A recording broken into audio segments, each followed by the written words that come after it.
North Korea is like Game of Thrones, but without the dragons. It's an aristocratic society and it's capitalist. And everything is geared to make sure that there's as much cash for Kim as is possible.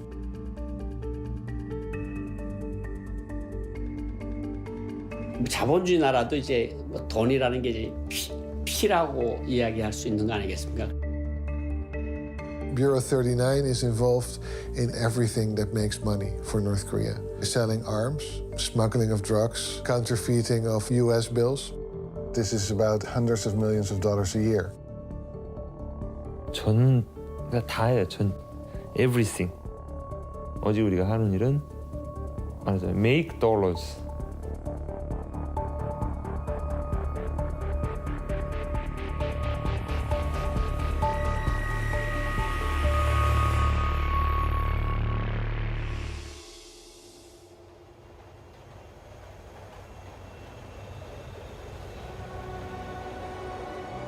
North Korea, the pariah state. A dictatorship shrouded in mystery.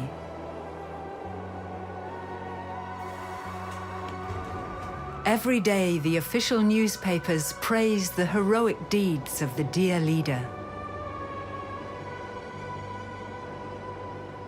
Time seems to stand still here.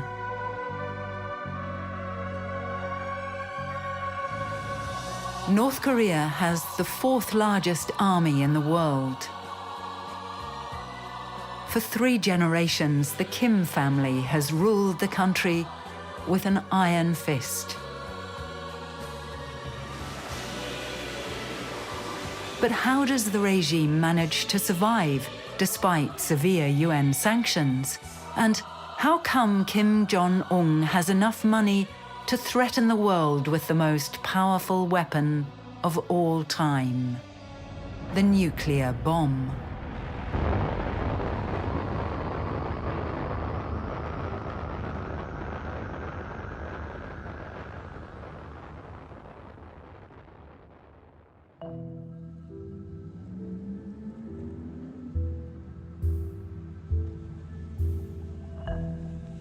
Far from North Korea, a history professor is working on answers to these questions. Remco Breuker from the University of Leiden in the Netherlands has been studying the enigmatic country and its rulers for years. He says our image of North Korea is wrong. North Korea isn't what it tells it is. Just look at the country functions at the highest level. What is the main goal of the government, of the regime, I should say? It's to make money, it's to make cash for Kim. What intrigues me personally is how North Korea manages to make money. One of the questions we were stuck with is, where does the money go? How much money does North Korea make? For North Korea's leadership, questions like these are dangerous. The North Korean regime sent a letter of indictment under my name to the Dutch government, charging me with 3 capital crimes. The worst of the 3 was the accusation that our research, my research, it was in my name, damaged the supreme dignity of the supreme leader. Now this sounds like it's a funny crime, right? It's damaging the supreme dignity of somebody. In North Korea, it carries the death penalty. A serious threat. Remco Breuker's investigations threaten to disrupt North Korea's cash flow. The country is internationally isolated because of its nuclear program. Without legal sources of income, the regime has taken to raising money illegally. New York, the seat of the United Nations. Since 2006, the UN has imposed 9 rounds of sanctions against North Korea. These measures are monitored by an international panel of experts. The panel consists of 8 members, including ex-intelligence, military, and financial experts. For their own safety, they work in secret. Only the coordinator, Hugh Griffiths, is willing to speak on camera. The sanctions have a tremendous impact on one level on North Korea. It means that their economy can't flourish in the way it would if they were able to sell their largest foreign currency earning commodities legitimately. So they can't ship coal legitimately. They can't ship iron ore legitimately. They can't ship zinc legitimately. Foreign currency is very important to any country, no matter how autarkic its economy. You need foreign currency to buy the goods that are essential for your population or for your elite group. So foreign currency is pretty essential to North Korea's survival. The question is, what's more important to the North Korean leadership, developing a nuclear and ballistic missile program or seeing their economy flourish? The regime decided to go for the bomb. In 2005, it officially announced that it had nuclear weapons as a protection against attacks from the outside and to strengthen its power on the inside. Pyongyang, the city of the chosen. Brand new apartment blocks line spotlessly clean avenues. Here is where Pyongyang's upper class resides. Only those who are considered loyal to the regime live here. Those who want to enter the capital from the outside need a permit. Song Kyun-chul from Pyongyang's Economic Research Institute. He's authorized to talk to journalists, for example, about the sanctions. 완전한 제재는 불가능하다. 우리도 지금 제재 속에서도 일종하게 대경제 사업은 하고 있습니다. 그 제재를 하겠으면 하라. 하든 안 하든 우리는 우리 힘, 우리 기술, 우리 발전 방식을 가지고 살아나간다는 것. 우리식 자력갱생을 본영의 보검으로 틀어지고 계속 앞으로 나갈 것이라는 것. 이렇게 생각합니다.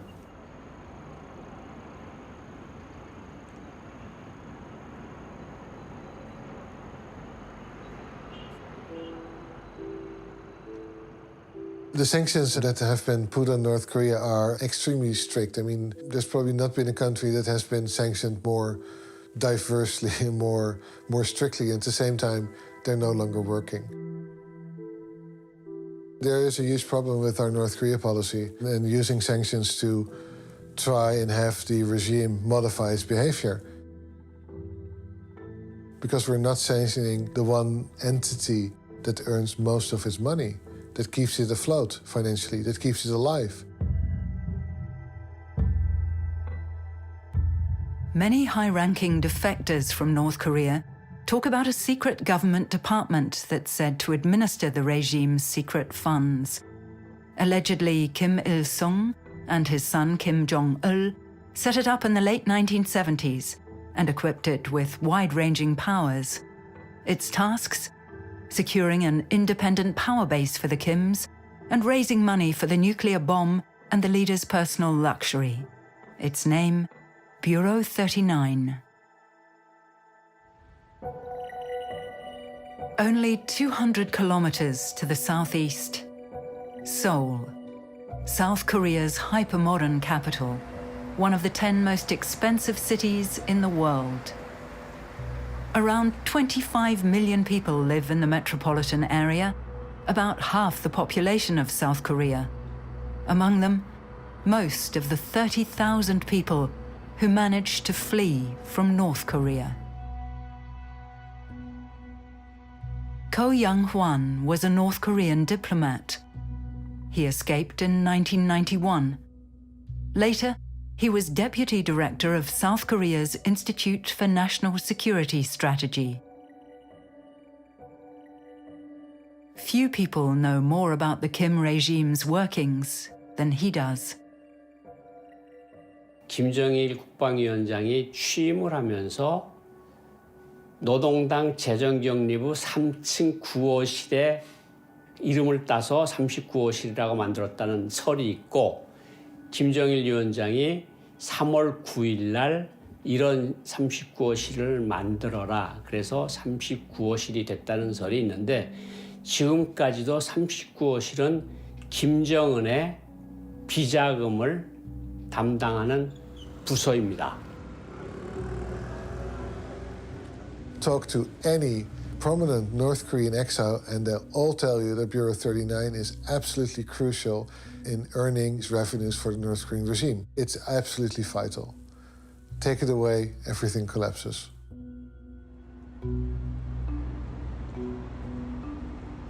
Here in New York, the United Nations impose and monitor the sanctions against North Korea. An entity as important as Bureau 39 should be heading the list of banned organizations.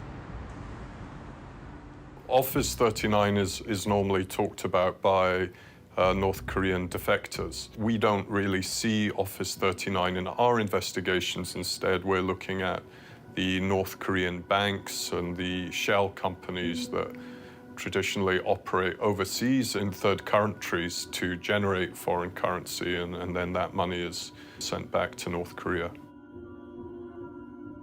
Bureau 39 outside of North Korea is not called Bureau 39. Nobody identifies as somebody who works for Bureau 39. So it's very difficult to slap sanctions on people you don't really know are active. Kinshasa, the capital of the Democratic Republic of Congo. Since the 1980s, North Korea has been procuring foreign currency here in the heart of Africa. Ko Young-hwan witnessed a particularly spectacular case at the time. 콩고 민주공화국에 있었는데 돈을 찍는 공장을 가지고 있습니다. 미국 외화를, 달러를 찍어냈습니다. 1달러짜리 지폐를 사서, 그건 진폐입니다. 1달러짜리를 지워버리고 그 위에 100달러짜리를 인쇄하는 방법으로 처음엔 그렇게 썼어요. 처음에 쓰던 방법은 어떻게 썼는가 하면 달러를 바꾸는 밀매업자들한테 가서 100달러짜리 뭉치에다가 가운데다가 2, 3천 불을 유저 지폐를 넣어서 10,000달러다. 그러면 다 이렇게 봐요. 그럼 10,000달러치를 주제국 돈으로 줘요. 그럼 주제국 돈을 받아가지고 그걸 중앙은행에다 넣고 중앙은행에서 3달러를 받아가지고 그걸 평양에 가져가서 결국은 39호실에 들어가는 거고. Bureau 39 never acts openly, but its fundraising activities span the globe.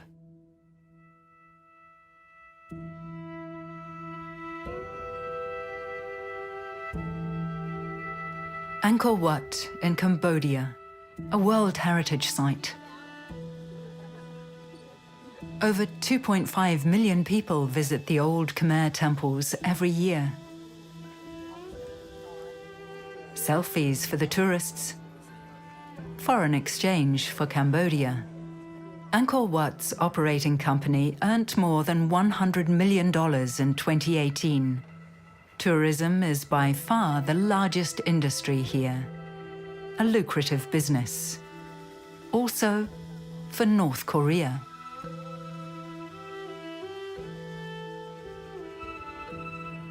Right next to the entrance to the temples, a museum that opened in 2015. At its heart is a 3D painting that depicts the history of the Khmer Empire in monumental images. Throngs of tourists are guided through here every day. So for the painter, they from North Korean. We had 63 painters. They took 1 year and 4 months to painting. And who constructed it? Was it Cambodian or North Korean as well? The North Korean as well.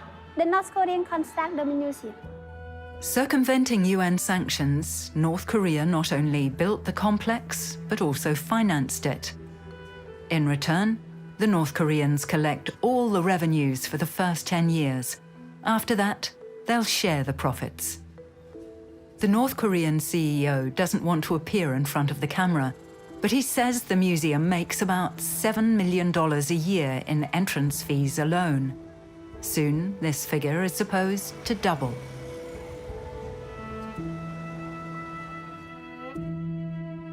Cambodia and North Korea have maintained close relations for decades.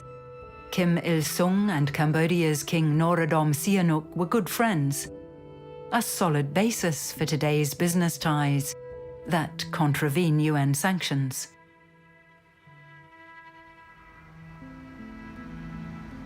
In the evening when the museum closes, the North Koreans throw another set of doors open for the hungry tourists. They don't want cameras in the restaurant, so we film in secret. Yeah, we had a reservation yesterday. What name did you have? The tables are almost always fully booked. Can we sit? Can we also sit near the sea? Okay, then we sit here. Okay. Yeah, I want to see it. Yeah, all right. The menu boasts North Korean specialties, such as cold noodles and sea cucumber. The prices are surprisingly high by Cambodian standards. A main course costs up to $50. In particular, tourists from China and South Korea visit the restaurant. The young women who serve here are mostly art students from Pyongyang. They live and sleep above the restaurant and are often not allowed to leave the premises for years. Every evening at the same time, they change their costumes and get ready for the big show.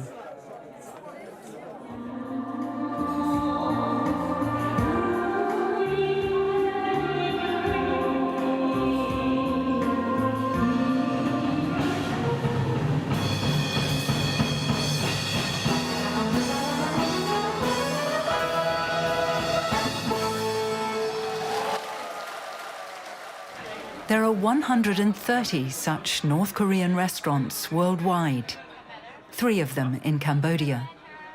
They're said to make several $1 million a year, but the waitresses don't get paid for their work. The dollars flow directly into the regime's secret coffers.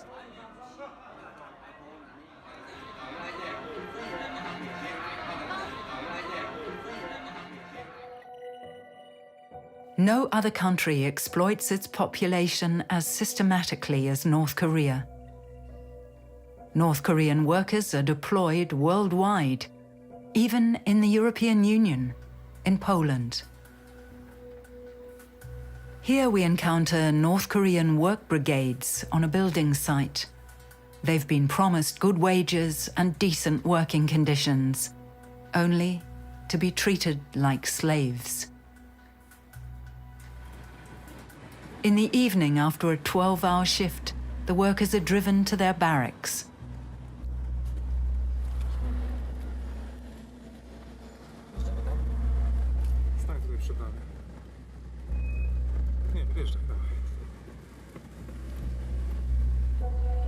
They're monitored around the clock by North Korean state security.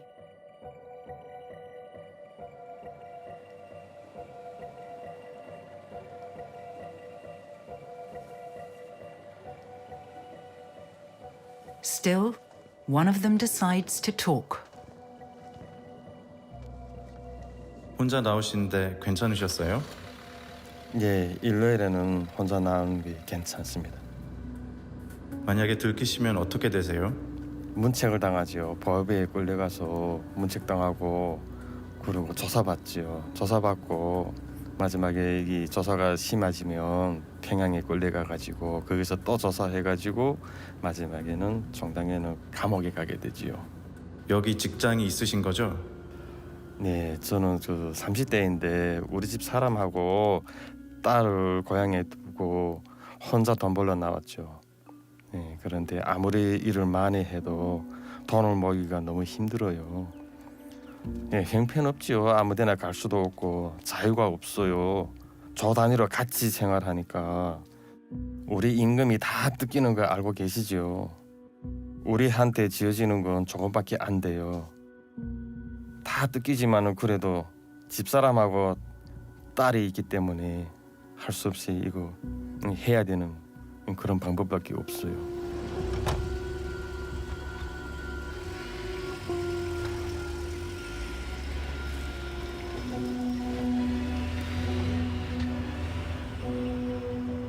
Modern slavery. North Korea sends well-trained workers to Poland to toil in shipyards and on construction sites. The workers' families are held hostage in North Korea. If the worker flees, the family at home is often severely punished. The workers only earn about 90 euros per month. The rest goes to the regime. Cash for Kim. Largely unnoticed by the international community, North Korea has sent laborers all over the world, up to 150,000 in all. About 40,000 of them are in Russia, and up to 100,000 in China. North Koreans also work in Kuwait, Malaysia, Cambodia, Mongolia, Oman, Qatar, the United Arab Emirates, and in African countries. Under UN sanctions, these workers need to go back to North Korea, but the practice still continues. Experts estimate that the regime makes up to $1 billion a year this way. 어떤 방식으로 하던 돈이 모이는 최종 집합지는 39호실. 요거는 39호실에서 하는 겁니다. 그러면 거기서 손을 못 대는 거죠.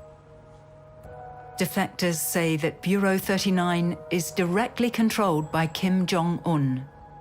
It manages the leadership's secret accounts, the so-called palace economy.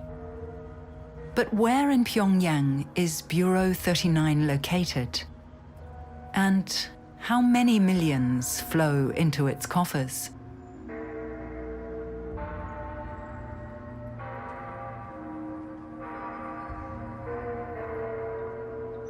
When we ask the North Korean official, he and his translator pretend not to know. 무슨 39층 소리 하는데 오일에서 알고 계시는 39층이라는 거지. 나도 지금 뒤에 앉아서 질문이 무슨 소리야? 39층? 아파트가 39층? Bureau 39 is one of the best-kept secrets of the Kim regime. Only North Koreans who've escaped can talk about it openly.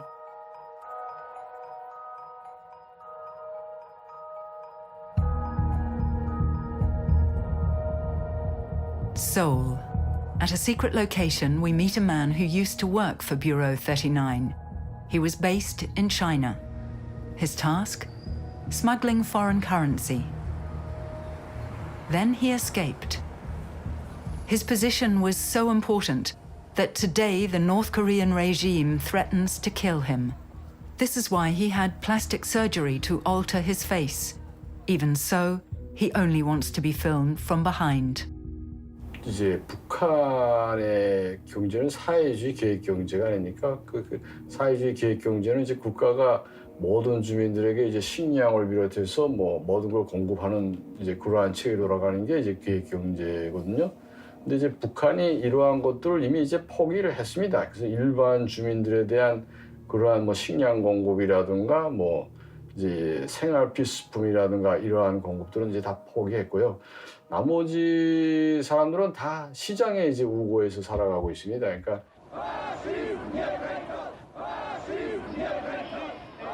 To understand Bureau 39 and the capitalist structures of North Korea, it's important to understand its history. In 1991, the Soviet Union breaks up. North Korea loses one of its most important trading partners. While many former socialist states now rely on market economics, the Kims continue to isolate themselves. When Kim Jong-il takes over from his late father in 1994, a famine breaks out. During the Great Famine in the mid-90s, many North Koreans starved to death. The public distribution system collapsed. Witnesses describe seeing mountains of dead bodies in the streets. Anywhere between 1 to 3 million North Koreans died. So what happened is that North Koreans now knew that if they wanted to survive, they could no longer trust or rely on the state. From then on, the rural population in particular had to be self-sufficient. Black markets started to emerge all over North Korea. They're called jangmadang. All sorts of currencies are accepted, especially American dollars and Chinese yuan. Today there are countless of these markets throughout the country. 400 of them are even officially licensed and provide tax income for the regime. Mainly food and goods from China are bartered and sold here. 뭐 잘 알다시피 북중 국경이라는 게 몇 킬로 남아가 이제 그 국경을 맞대고 있습니다. 거의 뭐 제가 알고는 한 70-80% 지역의 그 위치에는 그런 철조망 같은 것도 없거든요. 이걸 통해서 주민들, 국가가 통제하지 않는 이런 주민들의 교역이 아주 활발하게 진행되고 있는 거로 제가 알고 있습니다. So the regime tried to control the market, but it knows it can't, because if it shuts down the market without having in place another public distribution system, people die of hunger. And North Koreans are not going to let that happen again. They know what happened last time.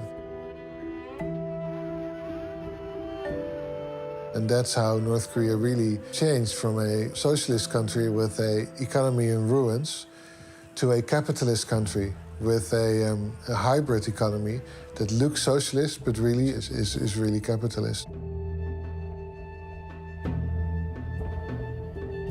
The biggest profiteers from these black markets are Pyongyang officials. Because of their loyalty, but mainly out of financial self-interest, the regime allows them to trade. Over the years, they've become rich. They sell luxury goods, smuggle raw materials, and invest in real estate. They're called donju, money lords. They enjoy the luxury and the freedom that the regime grants them, but their loyalty comes at a price.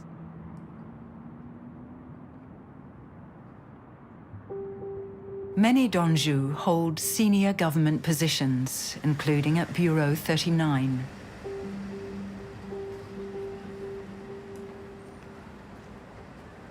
Like this man who's been hiding in Seoul since he escaped.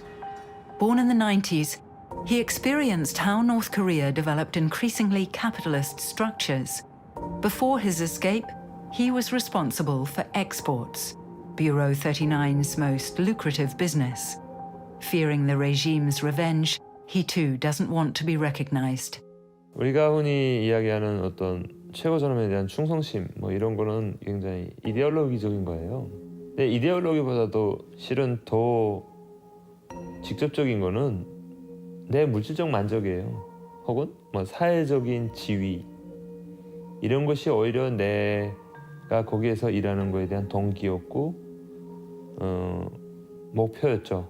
그거에 가깝게 접근하는 것이 그런 경제 파트에서 일하는 것이라는 걸 선택의 여지를 더 이상 두지 않았고 그랬기 때문에 저희는 그거였어요. 남들과 똑같이. In that respect at least, North Korea's go-getters are no different from their counterparts in the West. 보회부라든가 검찰이라든가 이 사람들이 함부로 손을 못 댑니다. 왜? 그 사람들은 엄연하게 당에 필요한 외화를 벌고 있기 때문에 이런 안전기관이라든가 보호기관이라든가 검찰기관이 마음대로 이제 어떻게 할 수가 없는 거예요. 웬간하게서 이제 법에 저촉되는 일도 이게 당외화벌이라고 하게 되면 눈 감아주는 일도 많고 하니까 당연히 북한의 그 엘리트 계층들이 이제 많이 선호를 하고 있죠. 어찌 보면 그냥 다 명칭은 회사이긴 한데 그 회사에 나의 어떤 이런 신분증상에서의 나의 직급, 직위를 나타내는 네임이고 실제 하는 업무는 이제 대외 무역이죠. 실제로 유럽 쪽에서도 사업을 하던 팀들이 있었어요. 그럼 많죠. 유럽에? 많죠. Hamburg, Germany. Until a few years ago, the North Korean state insurance company KNIC had a branch in an innocuous-looking apartment block here. 6 North Korean officials made deals with major European insurance companies. 대외보험총국이라고 있습니다. 대외보험총국이 한 번은 행정부 이제 보험을 하는데 보험 사기를 합니다. 보험 사기라는 건 어떤 건가면 예를 들어서 헬리콥터 몇 대를 러시아제 헬리콥터 MI8 같은 헬리콥터를 이제 거의 다 수명이 다간 헬리콥터를 보험을 듭니다. 그래서 재보험을 들어서 영국 로이드 보험회사 같은 데다 이제 재보험을 드는데 그래서 비행기가 이제 비행기 보험을 예를 들어서 $5,000씩 매달 물다가 한 1년쯤 문 다음에 그 비행기를 폭발을 시키든가 불을 지르든가 해서 그 헬리콥터 값을 받아냅니다. 한 $200만 200만 달러를 받아가지고. One case among many. In 2015, the European Union put the North Korean insurance company on their sanctions list. The accusation: co-financing of the nuclear weapons program through Bureau 39. Experts estimate that with crashed helicopters and similar tricks, the Kim regime earned several $100 million. 많은 사람들이 훈장도 받고 그래서 이게 다 버리는 물건을 가지고 이런 돈을 벌 줄은 몰랐다. But how does the Kim regime manage to transfer the millions it makes to Pyongyang? The answer is simple: through diplomatic channels. 그러한 것들을 하고 있는데 대체로 39호실은 대표부가 나와 있든지 대사관에 소속돼 있든지 이 사람들은 대체로 그 본국의 이제 수출품을 해외에 팔고 이제 그 39호실이 요구하는 물자를 들여보내주고요. 그다음에 이제 North Korea uses its worldwide network of embassies to ferry money back to Pyongyang. North Korean officials enjoying diplomatic immunity carry the money in cash in their flight baggage. A simple but efficient way to ensure the cash flow doesn't stop.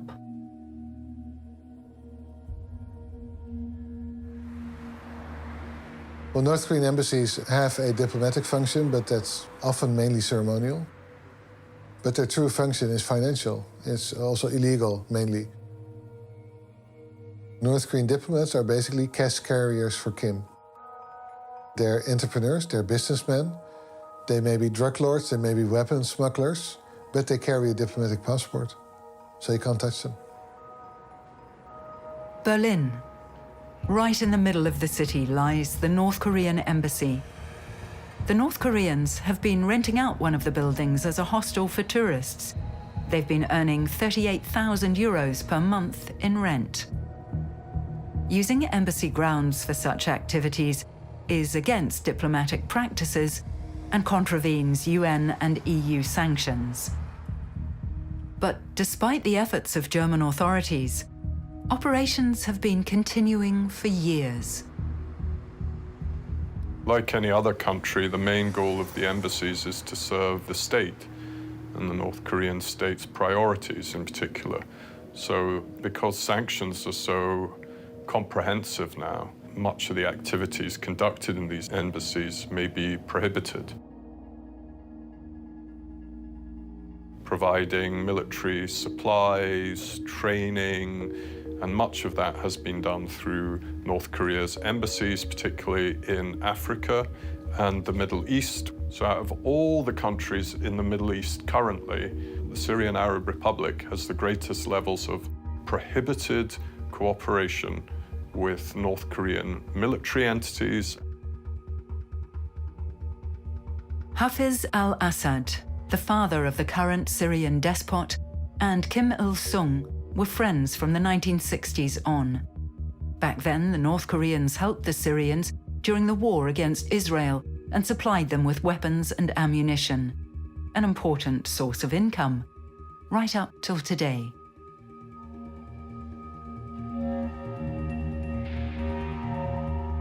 Using tactics similar to those of 18th century pirates, Bureau 39 runs ships under false flags and fake names.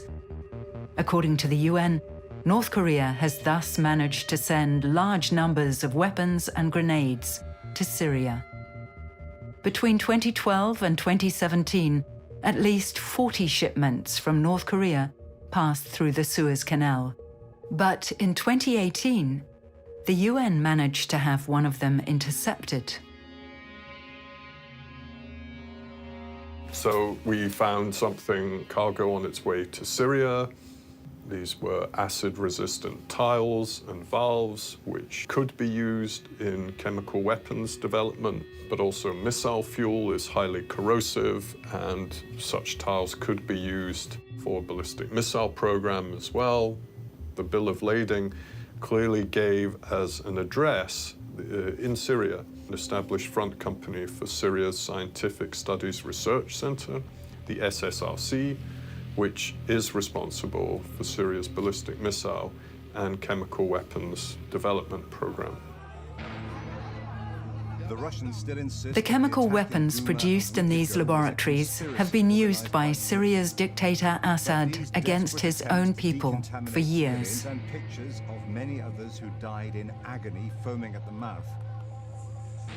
It's a little-known fact that the Syrian chemical weapons program was created with the help of North Korean technicians and scientists. Syria's Scientific Studies Research Center, the SSRC, at facilities located close to Damascus, Homs, and elsewhere in Syria. And some of these sites were subsequently bombed by the United States. More than 100 missiles were fired in the joint action, targeting suspected chemical weapons sites. President Trump declares mission accomplished, saying missile strikes against Syria by the US, Britain, and France were perfectly executed. The purpose of our actions tonight is to establish a strong deterrent against the production, spread, and use of chemical weapons. Well, when the Americans bombed the chemical laboratories, they bombed the North Koreans there. Yeah, whether they knew they were bombing the North Koreans, I don't know. But they did, yes. The North Korean presence in Syria is really much underreported and underappreciated.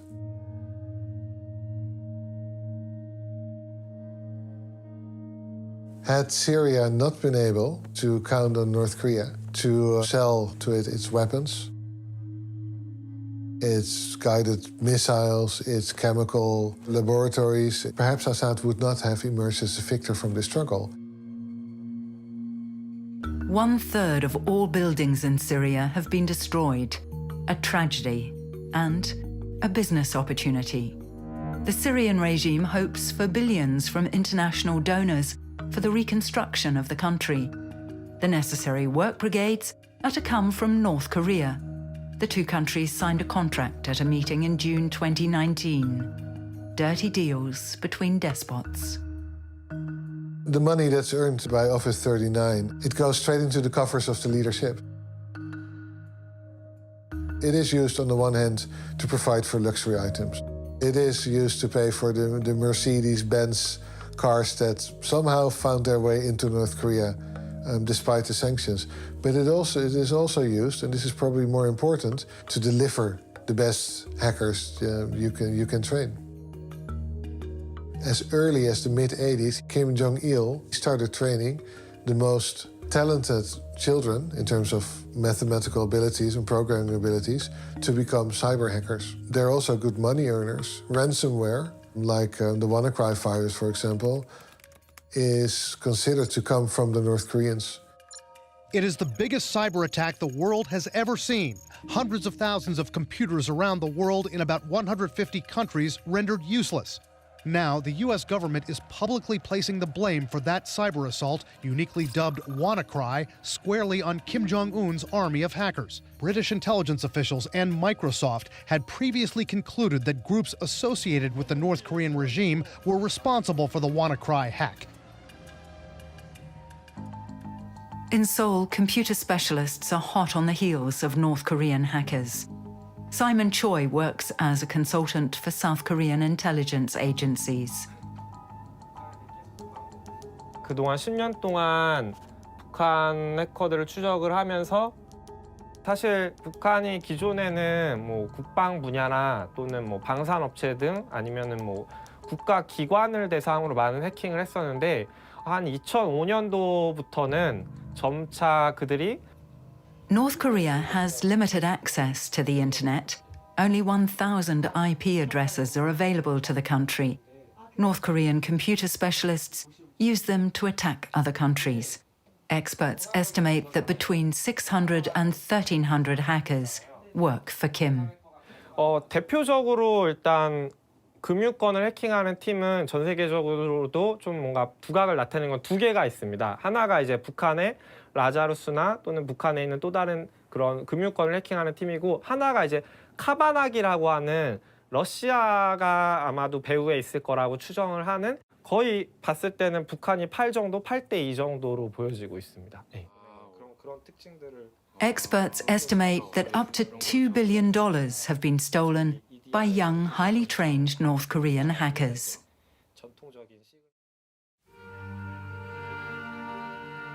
North Korea has developed an efficient education system for its upper middle class.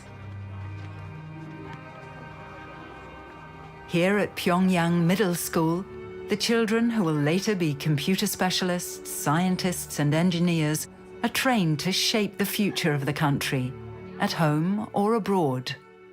Hello everybody, nice to meet you. I am Ian, I am 8 years old, but I'm a student. I can speak English, I can speak Chinese, I can speak Russian too.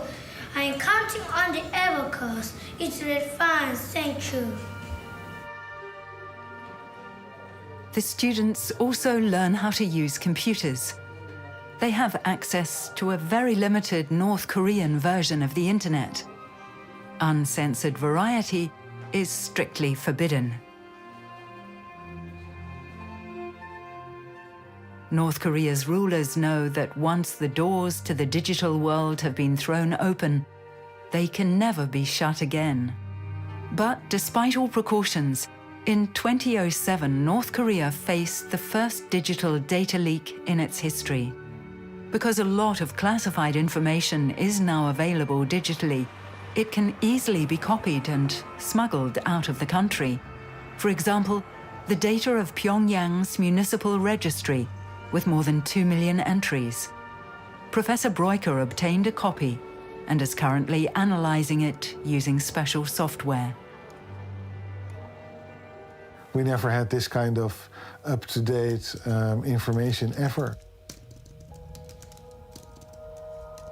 If you want to understand the system, the regime, the party, if you want to understand Pyongyang, if you want to understand North Korean economic activities in and outside of the country, this is really the stone of Rosetta.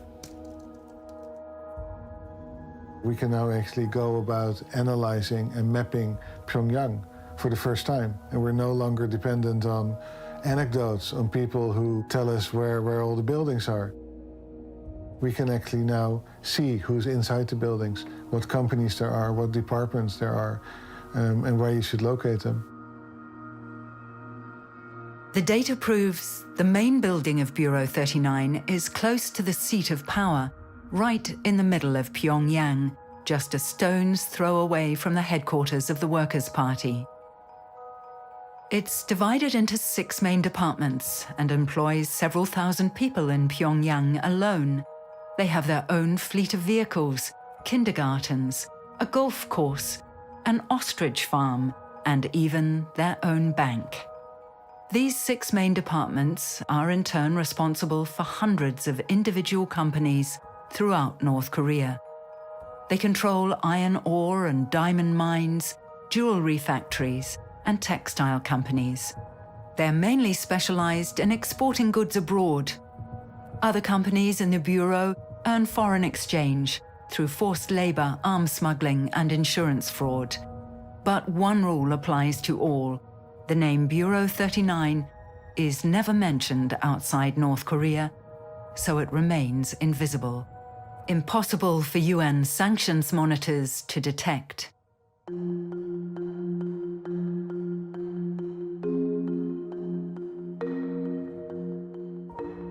자기들이 외화벌이에 가능한 여러 가지 부분을 이제 다 이제 흡수해 가지고 이제 운영한다고 이제 그런 소식이 들려오는 거. 그러니까 39실이 왜 해외에 나와서 돈을 안 버는가? 북한 국내에서의 막강한 파워를 가지고 있기 때문에 북한에서 이제 돈 될 만한 그러한 지표들을 다 39실이 가지고 있기 때문에. 다시 말해서 일반 상품 무역부터 시작해서 관리직은 몇천 명 정도 되죠. 노동자들까지 다 하면 몇십만 명이 되고요. 전 그러니까 다 해요. 전 everything. 오직 우리가 하는 일은 make dollars. North Korea is changing. An impoverished socialist state has turned into a country with a highly flexible shadow economy. In many ways, North Korea is run like a commercial company. All that matters is cash for Kim. The workers here are no longer slaving away for the revolution, but for the wealth of their leader and his cronies. The gap between rich and poor is widening. While the population in Pyongyang enjoys a constantly growing prosperity, 40% of the rural population still suffer from malnutrition. In order to control its people, the regime employs Cold War-era socialist tactics.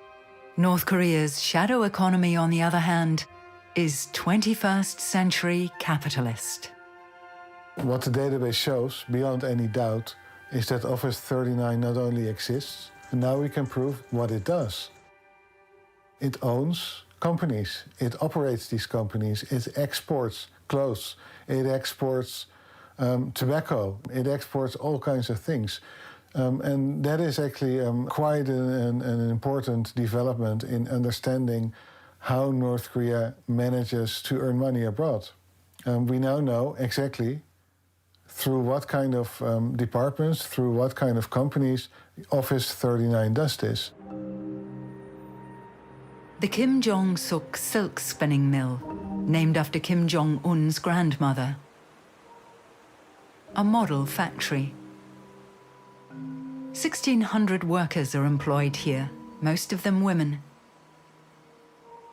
They sort, process, and boil the cocoons of the silkworms to obtain the precious yarn. The silkworms come from a province south of Pyongyang. About 200 tons of silk are produced here every year. A luxury product, expensive and labor-intensive. The factory's entire production is intended for export abroad. But the supervisors are unwilling to disclose who the foreign customers are. I'm not sure anymore who suffers under those sanctions. It's a hassle, I'm sure, for North Koreans, but they do find ways around it. One of the problems is that neither China nor Russia is helping in enforcing the sanctions. 그런 문제가 39실의 전체 재정 수입에 타격을 줄 만한 정도의 그런 큰 문제는 아니었던 것 같아요.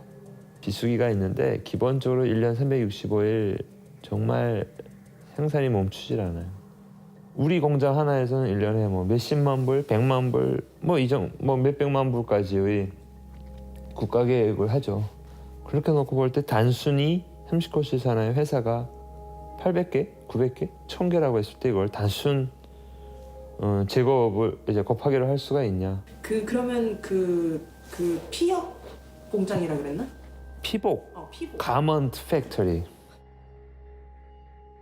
Textiles are the second most important North Korean export product after coal.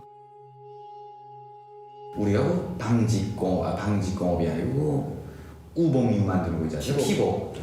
그게 이렇게 소문이 났답니다. 세계적으로 소문 났는데 그게 수출 현지 되고 있는지 이에 대해서 알고 계시는 건지 아는 만큼만 좀. 피복 제품이요. 현재는 제 알고 있거든 일부 되는 걸로 알고 있습니다. 적자게 하병 형태로 되고 있습니다. 어느 나라 기업들입니까? 하병이라고 할때. 중국이 좀 있고 그다음에 저기 동남아 쪽에도 있고 소방 나라도 소방도 옛날부터 있었는데 아직 존재하는지 모르겠어요. Dandong, China. North Korea's gateway to the world. And a symbol of how futile the UN's efforts are to dry up Kim's sources of cash. The Sino-Korean Friendship Bridge across the Yalu River has been connecting China and North Korea since 1943. It's one of the few ways to enter or leave North Korea. Every day, trucks queue in front of the customs checkpoint. Smugglers, traders, and also the agents and entrepreneurs of Bureau 39. They're all hoping for a quick deal here. China is by far North Korea's most important trading partner. Financial experts estimate that 90% of North Korea's exports go to its powerful neighbor in the north.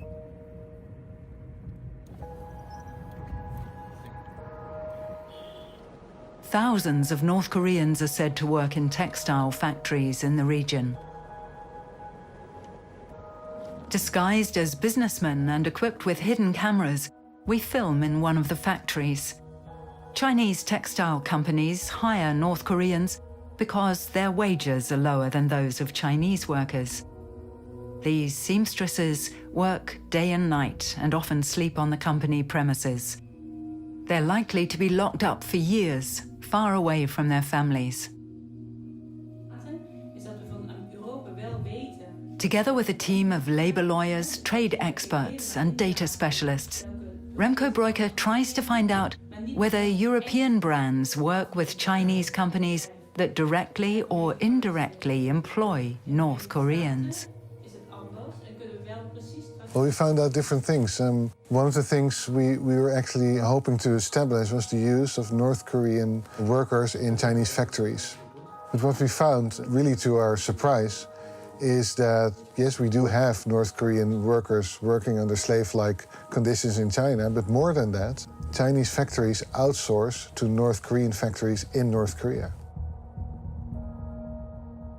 We've managed to prove the existence of a significant amount of North Korean slave labor in the supply chain of some of the world's leading clothing companies. Basically, in Europe and in the US, we've come to an agreement that we no longer wish to find slave labor or child labor in our supply chain. So there are all kinds of agreements in place. But if you look closer at some of these producers, you find that sometimes up to 90% of their production does not take place in China. It does not take place in the factories where the European and the American auditors come to check whether working conditions are decent. Yes, they are in those factories, but that's only where 10% of the product is made. The other 90% comes from North Korea. Breuker's team investigated one Chinese textile company more closely. It's called Vendeste. Their website states that the company relies on low labor cost and abundant human resources.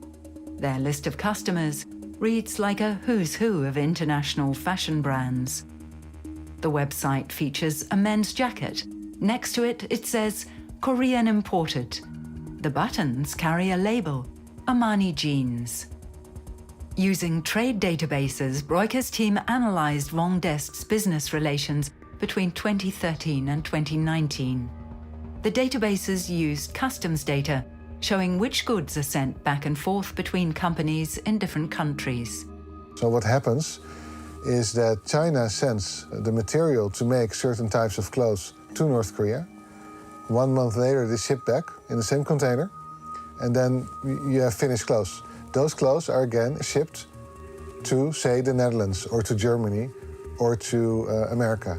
And from there, they're distributed into our stores. Between 2013 and December 2016, Vendeste sent around $10 million worth of fabrics and raw materials to North Korea. During the same period, Vendeste received finished garments worth almost $25 million from North Korea. Customs classify textiles by so-called HS codes. A lady's sweater, for example, has a different HS code than men's jeans. We take a closer look at HS code 6201. It stands for men's anoraks and jackets, like the Armani jacket on the website. Between 2013 and December 2016, Vendeste imported garments worth $12 million with this code from North Korea. The same code is also used for deliveries from Vendeste to Europe and the US. Among the customers, Armani. Armani jackets that look exactly like the one on Vendeste's website can also be bought in Europe. This one costs €219. It can't be proven beyond doubt whether garments like this one are made in North Korea, but can it be ruled out? We ask the fashion brands. Armani writes, "We confirm that Vendeste is one of our suppliers, and as such is regularly subject to checks and inspections. The result of these checks being that no finished products are manufactured in North Korea.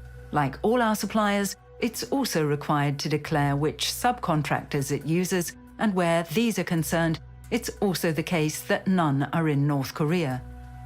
We've also contacted Vendeste in writing. The company offered no explanation as to why and to what extent it trades with North Korea. One thing can be said for certain. Well-known fashion brands have their goods manufactured by a Chinese company that cooperates with North Korea, a country where workers have no rights, where human life counts for nothing. Broika's investigation shows that this is not an isolated incident. For years and years, we've heard testimonies from North Korean escapees who were in concentration camps that they had been forced there to produce textile for the export market, for famous Western brands. And I think for the first time I've been able to corroborate that through an external source, so not through a testimony. In this same database, I found the department, the bureaucratic department that is responsible for managing the production of textiles for one of the concentration camps outside Pyongyang. It means that we not only buy clothes produced by forced laborers, maybe even slave labor, we may even buy clothes in the Netherlands, in Germany, all through Europe, in America, that was made in concentration camps by people who will never see the light of day again. These are the kinds of camps that you don't leave until you're dead. That is just too horrific to put in words. And we're complicit.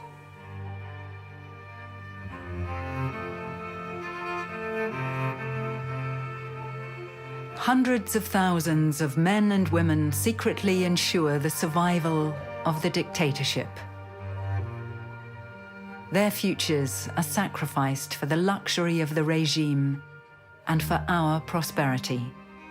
Kim Jong-un is not a crazy dictator, but a coolly calculating businessman who runs his country like a company. His Bureau 39 does business with everything and everyone, including us.